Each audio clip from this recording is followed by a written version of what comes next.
thank you so much for coming on, and we're really excited to discuss your new book, Canceling Comedians. We've poured through what you sent us, and there's so much to discuss.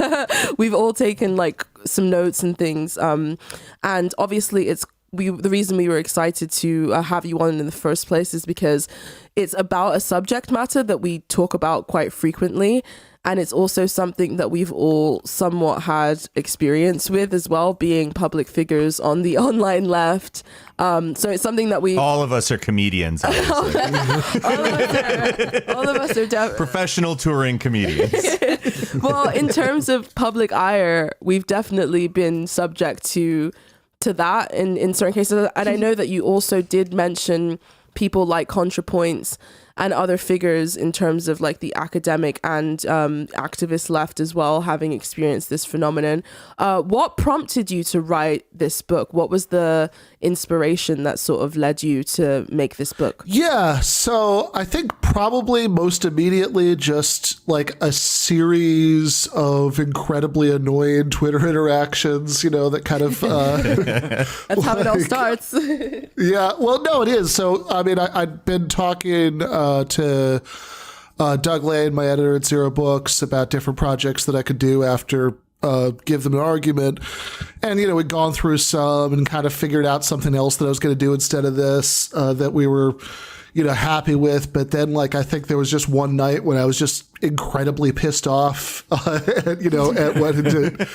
like the 11 millionth thing like this I'd seen online that I sent him, the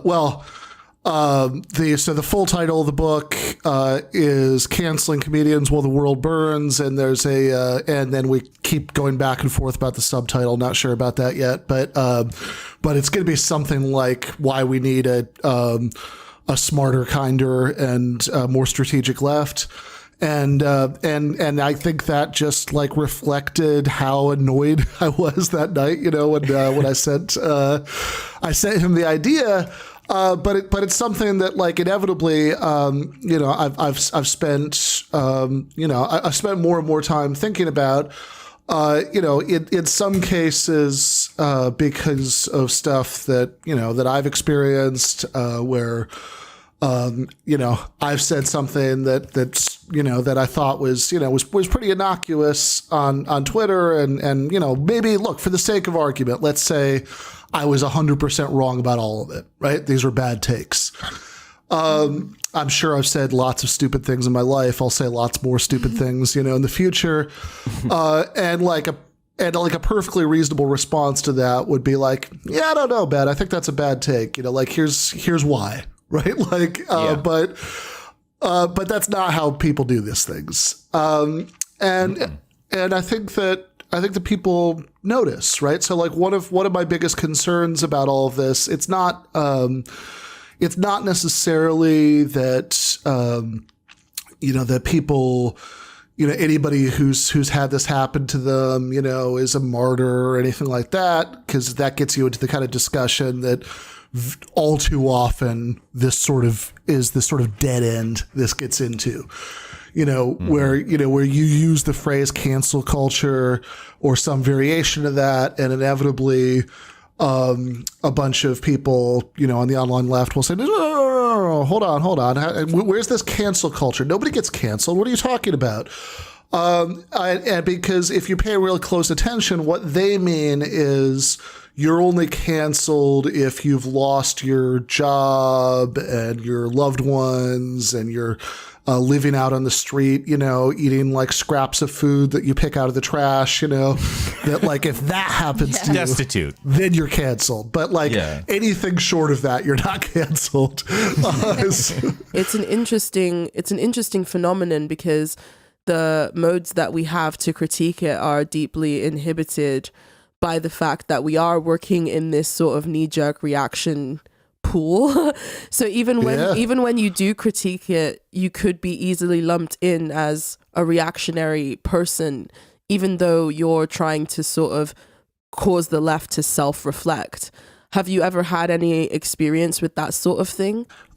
Yeah, I think so. So, and again, I think it's very, I mean, I want to, even though like the sort of honest response to the first question about why did you write this, is that like, I was so intensely frustrated by cases in which I've run into this myself. But I don't want to lean on that too much because, because like inevitably it becomes this referendum on how much you personally have suffered because of this, right? Oh, how bad is this?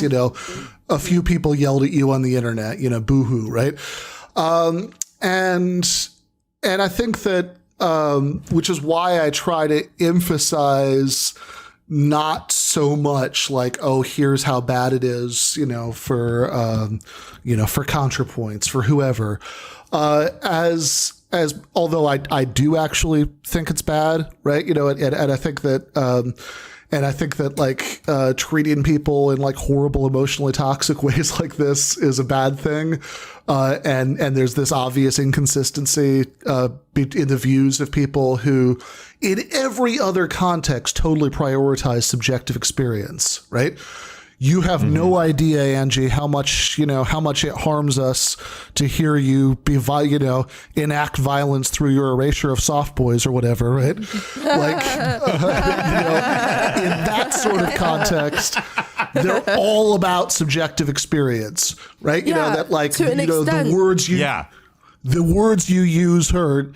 But then, like when they're saying nobody's really canceled, what they're saying is, well, as long as there's no material consequences, what are you complaining about? Well, then again, there have been material consequences for me specifically, as somebody who's been subject to this sort of pylon, because it doesn't just stop at harsh words or mean tweets.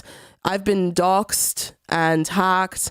I also lost an entire month of wages because my PayPal was hacked as well. So sometimes the ire, not in all cases, but sometimes the ire of the public can extend far beyond the point of just criticism, or even bad faith criticism, or criticism done in a way that's, harsh or corrosive. It can sometimes bleed into affecting a person who's targeted IRL. Which is why I sometimes take umbrage to the idea that, and I mean, Peter and Ashley, I mean, you guys can talk at length about your experience. I could tell you about the last decade a little, yeah. What I find interesting is that a lot of people reduce like the impact of canceling down to like, have you lost money? Have you lost your job? But they don't think about like the lost friends or the emotional the separation that you can have from like other people, and the because they do the whisper campaigns where they make sure everybody knows why this person's bad in the background. And a lot of people don't understand what it's like to begin talking to someone and wondering if they have this like preconceived dossier in their head of all the shit that you've done wrong online. Oh, that's every single time I talk to a new person. Yeah, and it's so selective too, right? Like it's this like selective super materialism where you say that like in this particular case, it only counts if you can put a dollar amount on it. Right now, in of course, for some people like Angie, they can right put a dollar amount on it, and in particular, like interpersonal damage, emotional damage. Those are all real kinds of damage. And again, all the people who make this argument that, oh, you're not really canceled, unless you can put a dollar amount on it. You're not really canceled if you still have any kind of career left. Are people who in every other context think that interpersonal and emotional consequences matter, right? I mean, like that's, as often as not, that's what people are being canceled for is the perceived like insensitivity of their remarks or their perceived like, the way that whatever they said, really or allegedly, hurt people emotionally. So, just to take, take a very small example, a lot of the ContraPoint stuff, that was, it was supposed to be because, her refusal to disavow Buck Angel was so hurtful to, non-binary people. And that's not, there's no economic dimension of that, right? No non-binary person lost $1 from their paycheck. because Natalie Wynn wouldn't disavow Buck Angel, and in fact, no non-binary person lost $1 for their paycheck because Buck Angel might actually have some bad views, right? Like that's not a strictly economic thing, yet somehow they take that seriously. But then when you say, wow, this is this like horrible, toxic way to be and way to interact with people online and, unfortunately also offline, say, oh, well, what are you complaining about, right? If you haven't lost your job, then then you have no possible grounds for complaint. And of course, again, some people do lose their jobs. I think the intersection between cancel culture and that sort of semi-feudal state of American workplaces where people can get fired for like any reason just on the boss's say so in most cases has led to a lot of damage, right, when people get doxxed. But like the point I really want to emphasize is that, okay, I could even see, you could make a kind of like cold-blooded utilitarian argument that, all right, but, on the list of things that cause damage in the world, sure, this is incredibly, demoralizing and emotionally gross, and sure, some people lose their jobs, but, this is like pretty far down the list, right? There's all, we have like, imperialist wars and and kids in cages and etc. So why get excited about this? Why are you talking about cancel culture? yes, exactly.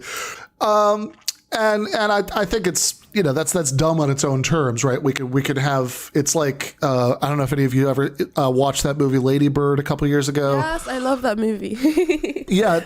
No, it's a fantastic movie. There's a point where she's breaking up with one of her high school boyfriends. It's the one who like reads Noam Chomsky and stuff. And he, and she's trying to like express like why she's upset about the way he's doing it. And he's like, 1 million people died in Iraq.